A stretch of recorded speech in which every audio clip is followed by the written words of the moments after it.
Hey guys, welcome back to World Mechanics. Super quick, very helpful video to any of you having a Chrysler 300. If you have one of those, you want to see how to replace sway bar link, stay with us, we'll cover that step by step. Now, when they fail, you may hear noise rattling going over bumps, but if you want to know what are the symptoms of bad sway bar link and what the sounds sound like, we have a special video on the channel, check it out. Now, our mission at the garage, guys, is to save you as much money as we can. All we need in return, subscribe to the channel, like the video, that way we can keep making these free videos. Let's start on it now. Guys, before we start, every single car we get here at the garage, we try to make at least 200 to 300 free repair videos. We make these videos to save you as much money as we can. That's our mission here at the garage, guys. All we ask in return, please subscribe to the channel, like the video, that way we can keep making these free videos. Guys, we have more than 19,000 free repair videos on our channels. Check them out now. If you have any questions, let us know, drop a comment below, and if you need to buy any replacement parts and tools, guys, we'll share the information in the description of the video below for your convenience. Check it out and you can see where we get most of our tools and supplies from as well. So let's start on it now. So now, for the sway bar, guys, replacement, okay, right here, okay, often it will attach to the strut, okay, and on the other side, you see this is the sway bar link that we'll be replacing, attached to the strut and then to the sway bar on the bottom side right there. So guys, now in order to remove it, what we need to do, we need to go ahead and remove the nuts. Now one here, one on the bottom side. When you start getting that nut loose, that sway bar, okay, joint here, the ball joint will start spinning, so you need to hold it with a 10mm wrench. Some will be with an Allen wrench, some with a Torx, depending on if you have aftermarket ones or not. If you have the vehicle all the way in the air, both front tires in the air, it will be really easy. If you just jack on one side and try to replace it when you get it loose, okay, you have a lot of tension on the sway bar and you have to use a big pry bar, which is inconvenient. So try to do both at the same time and always use jack stands or anything like that. We're using here quick jack, okay, so we have the car in the air, which is very convenient. So 21mm in our case, guys, and we're going to start, okay, getting that one loose. Now it will be quite tight. Be mentally prepared, guys, okay. You might need to spray them with penetrating oil. Interphone is amazing, it's expensive, but it's really good. We'll have a link in the description of the video below where you can get it from. 10mm wrench now holding here, because what happens, guys, now, okay, you see it's spinning there, so we're holding it. Okay, I'm going to go ahead and hold it in the back, so okay, it doesn't move. And we're slowly removing that nut. When you don't have rust and stuff, we soak ours overnight, clean them, they will come off really easy. Those are self-locking nuts, by the way, so they will not go easy. Just be prepared, mentally prepared. But you see, we are working on it. So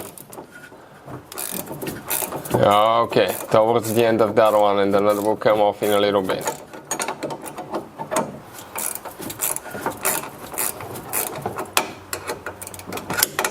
Okay, come on. Now the other one is a little bit more inconvenient. It's on the bottom, so the nut will come off by hand. Perfect. On the bottom side, let's turn the wheel. Okay, see if we can turn it the other way now. Okay, perfect. On the bottom side, we need to come through the front there. So let me go ahead, move that tire out of the way, and here what we'll be using, okay, the same thing, the same design, the same concept, 21mm wrench and the 10mm wrench as well.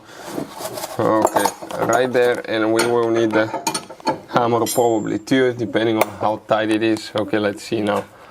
Quite tight, so hammer will need to be there as well. Okay.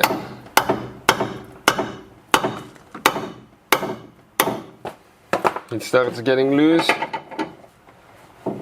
and it starts spinning. So the moment it starts spinning, that's because those old ball joints developed quite a bit of wear and play, and they will be easy, okay, to start spinning because we have a self-locking nut as well. Okay, careful for the sway bar not to flop and destroy your boot for the inner tie rod as well. Do you see, that's what we're doing now, working on that thing. Almost ready, guys.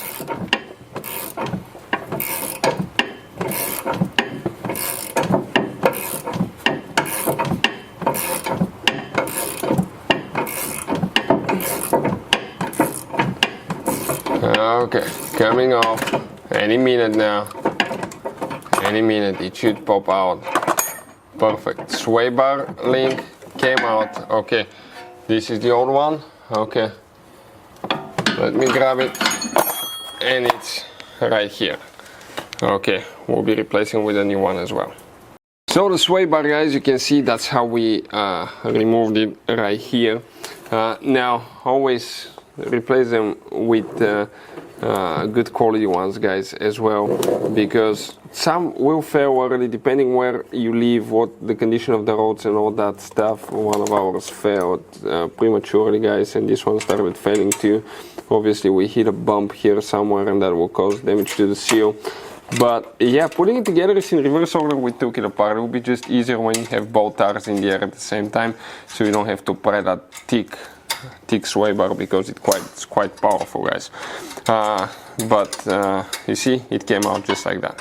So guys, that's how we practically replace the sway bar link on Chrysler 300. Putting it together is in reverse order. We took it apart.